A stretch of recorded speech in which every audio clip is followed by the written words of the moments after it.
Welcome to Daughters of Destiny. Tonight we are talking about a very sensitive and emotional topic, women abuse. I survived to tell the story.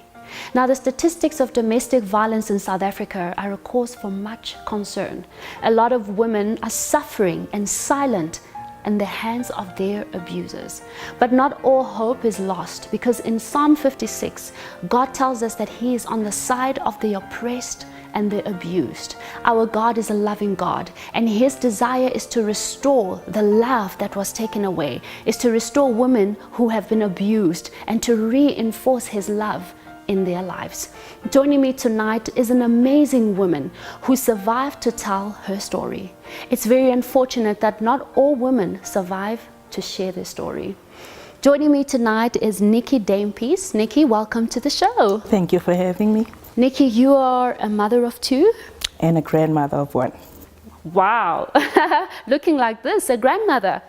I give Him all the praise. Amen. So it's just the glory of God upon Absolutely. Your life. Now, Nicky, you have been in an abusive relationship.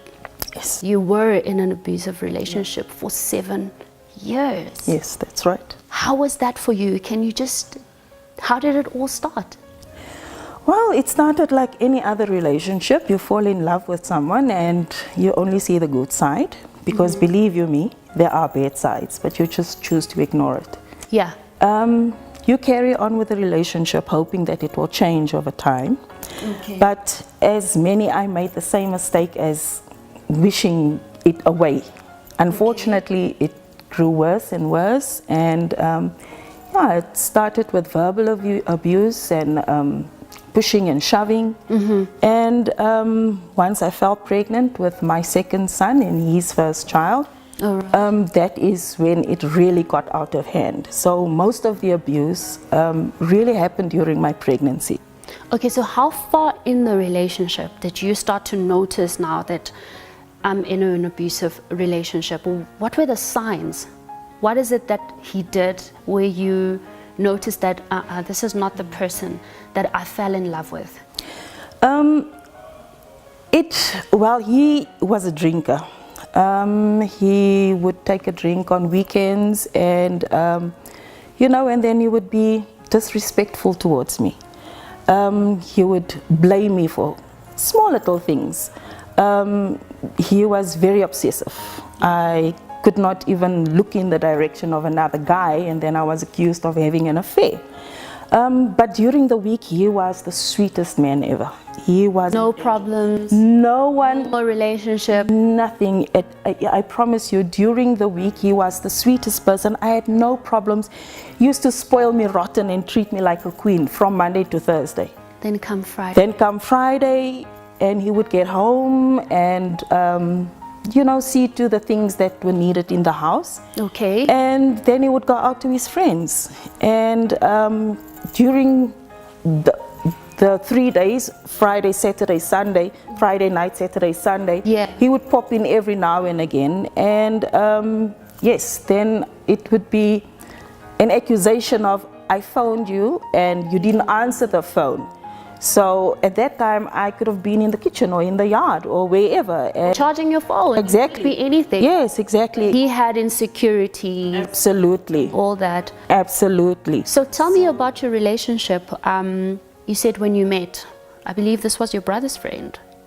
Yes, it was one of my brother's close friends. Okay, so you met, you started dating, things were good. Did you ever pick up any abusive behavior?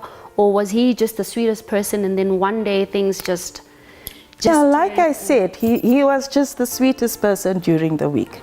And then weekends would come and he would turn into a monster, and then he would sober up and come from work on a Monday and he would apologize and he would just promise me the moon and the stars and that it would never happen again.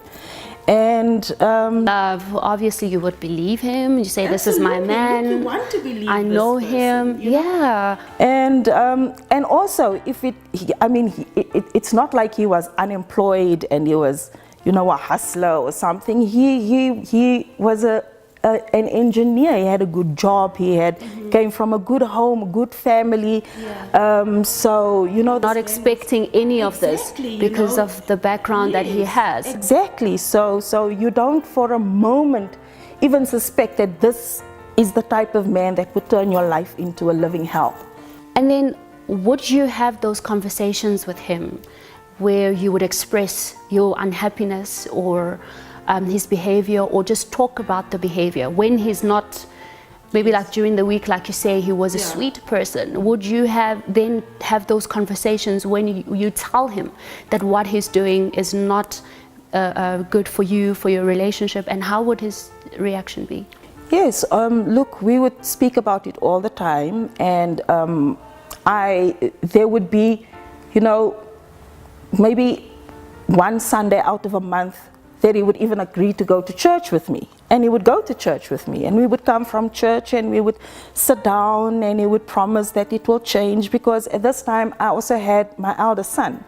So, you know, and I would say to him, you know, you are now the father figure to my son. And he looks up to you. Exactly. And I mean, he doesn't know what a father is, because he's never ever met his dad, his biological dad. So you are now stepping into that role, and you are the one that's supposed to teach him how to become a man. And exactly. And so we would have those conversations, and then one weekend would go by and everything would be fine, you know. And I mean, I've even gone to the lengths of having a drink with him. Maybe that would please him. Maybe that would not cause things him to, you know, better. And yes.